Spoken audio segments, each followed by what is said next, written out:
Good morning. I'd like to welcome you all to this event, the signing of the Islands Growth Deal Heads of Terms. As leader of Cornwall and Shire, I am today joined by my counterparts from Orkney and Shetland Island Councils, Councillor James Stockan and Councillor Stephen Coots.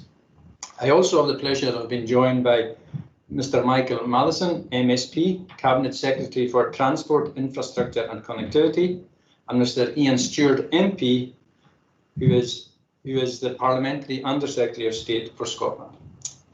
Today marks an important milestone in the journey towards securing a growth deal for the islands.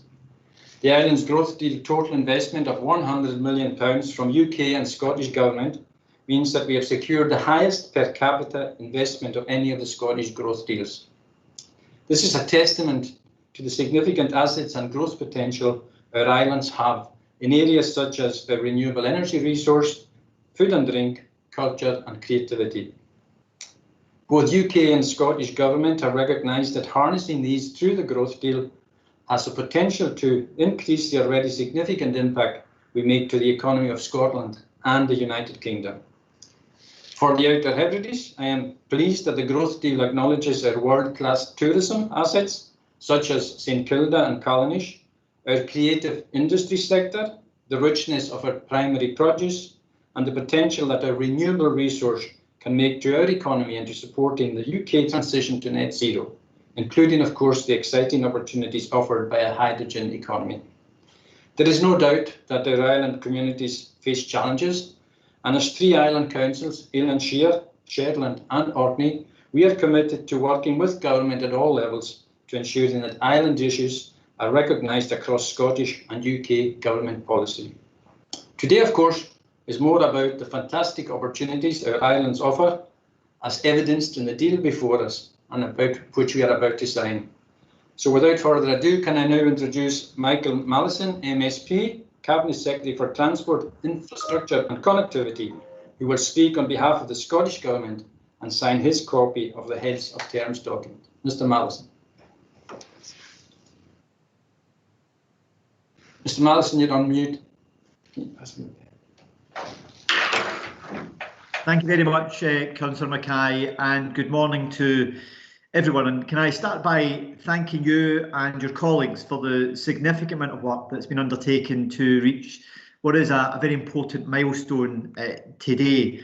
Your teams have invested a considerable amount of time and effort in developing the project proposals, despite what have been many challenges during the course of the pandemic, and I want to commend you for that significant effort. Building a strong and diverse economy is vital if we want to continue to provide people across Scotland with opportunities to access high quality jobs and careers. This is especially so across our island communities, and if we are to encourage more people to take the advantages of all that island life offers. The £50 million we are investing in the Islands Growth Deal will help to deliver projects shaped by local people and priorities that will reinvigorate the island economies and build strategically for the long-term growth and prosperity of the islands. With a focus on attracting and retaining young people, maximising the value of primary industries, developing sustainable tourism, boosting housing supply and skills, and building the infrastructure and expertise needed to capitalise on renewable energy opportunities, your proposals are focused, ambitious and strategic, and I commend you for that. I'm also delighted to see the strong partnerships that have been forged and the collaborative working that has taken place in shaping this deal, not only across the island authorities, but with a range of partners, including our universities, Skills Development Scotland, Historic Environment Scotland, the Stornoway and Lerwick Port Authority, and the Islands NHS Board, among others. That partnership approach is underlined by the very substantial investment committed by partners, including the private sector, some £235 million in total to drive the deal's activities forward. With their combined investment totalling some £335 million, we really do have an opportunity to create transformational change through our island deal. In such a time of unprecedented economic challenge, this is an exciting prospect for us all. And so it gives me great pleasure to sign the Heads of Terms agreement for the Islands Growth Deal on behalf of the Scottish Government, underlining the Scottish Government's commitment to our communities in Orkney, Shetland and the Outer Hebrides, and to ensure that we maximise the region's future economic potential.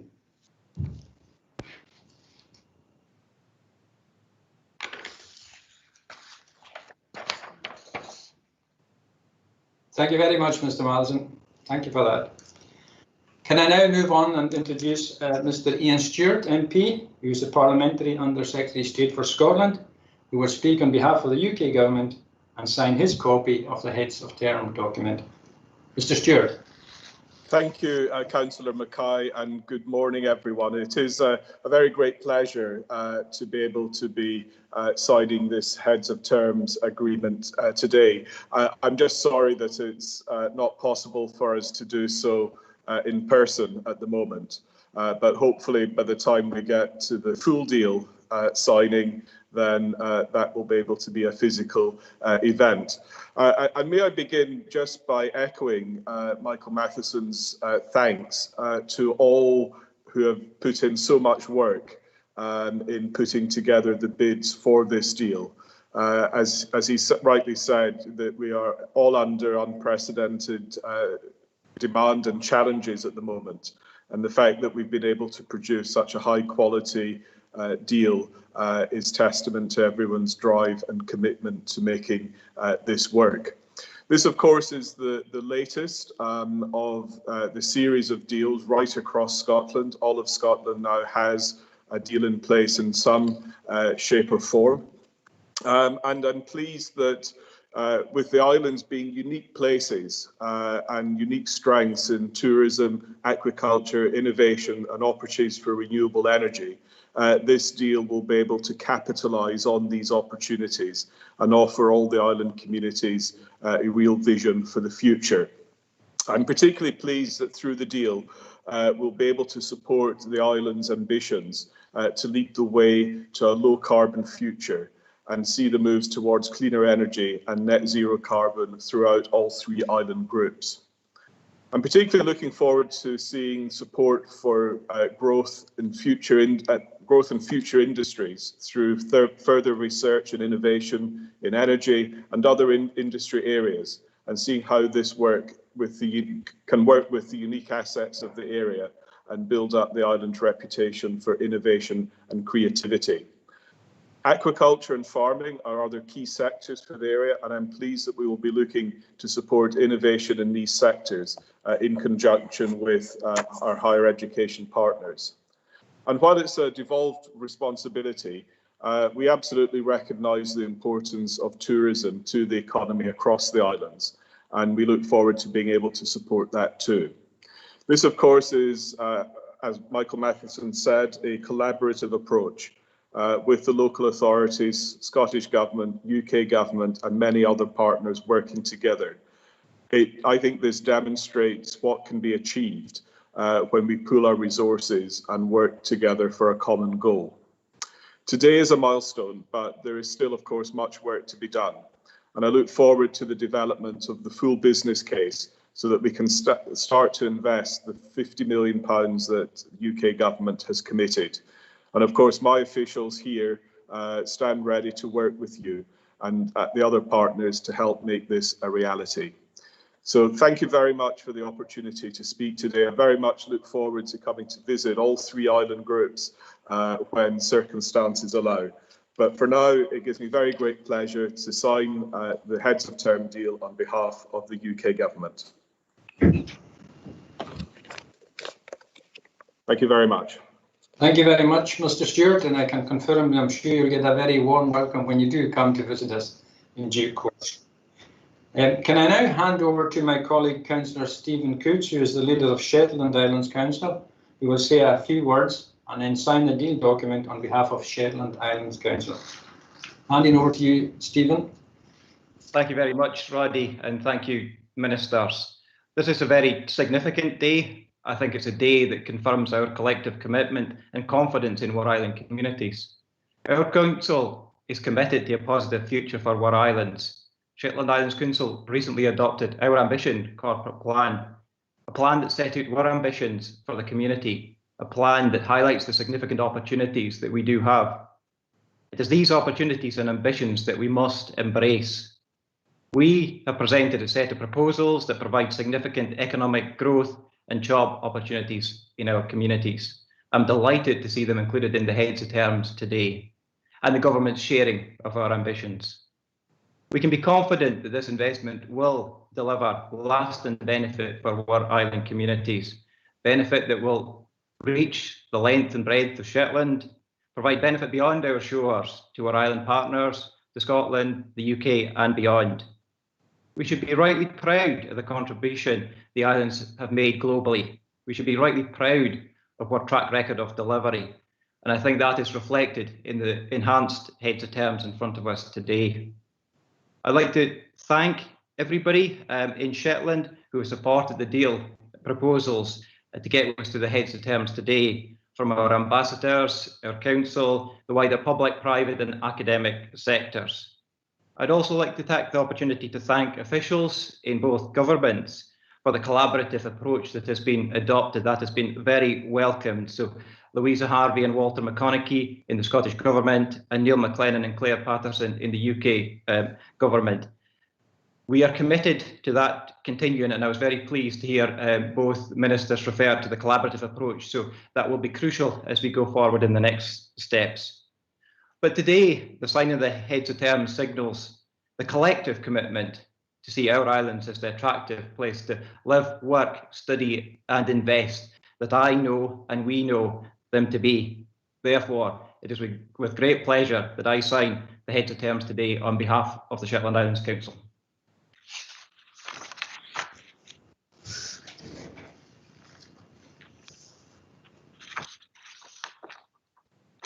Thank you, Roddy. Thank you, Stephen. Can I now hand over to my colleague in Orkney, Councillor James Stockin, who is the leader of Orkney Islands Council, who again will say a few words and then go on to sign the deal. Over to you, James. Thank you very much, Roddy. History is made every day, but historic occasions are slightly different and can often signify a pivotal turning point in time.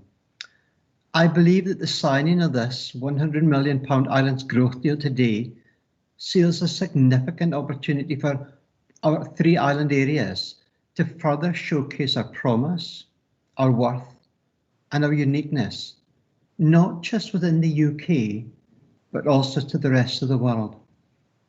The faith that's been shown by the UK and Scottish governments through this enhanced deal opens up a range of opportunities for growth that otherwise would not have been possible.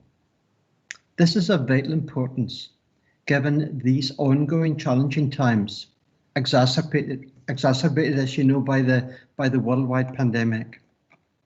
We've long held a vision for Orkney, and while we'll always aspire for better, a more secure future for our communities, the deal today will help us harness some of our potential moving forward, not just as a single island authority, but also unlocking even further gains to be had by working collaboratively with fellow island communities and those further afield. Orkney already has a world-renowned reputation in many areas such as renewables, tourism, and agriculture to name but a few. But we know there is further work to be done in all of these and more things to be achieved. It is also anticipated that the extra leverage of 135 million will come in from partners to these projects, the projects that the three islands have outlined, and this will be possible and it will create far more jobs and give more prosperity. We are always very much looking forward to the development of these and creating world-class innovative industries that will help to secure Orkney's place on the map into the future. But we must not forget that while making an important contribution to the development and strengthening of our island communities, there still remains demographic challenges and critical transport and digital connectivity issues, which will continue to disadvantage our communities. And these will be exacerbated by the COVID-19 pandemic. Orkney is ranked second most vulnerable local authority area, and we cannot rest on our laurels, particularly in a post-COVID, post-Brexit, a position where our communities have degrees of uncertainty. However, this is a red letter day. This is a day for celebration, and I'm delighted to join with my colleagues in formalising this agreement with my signature.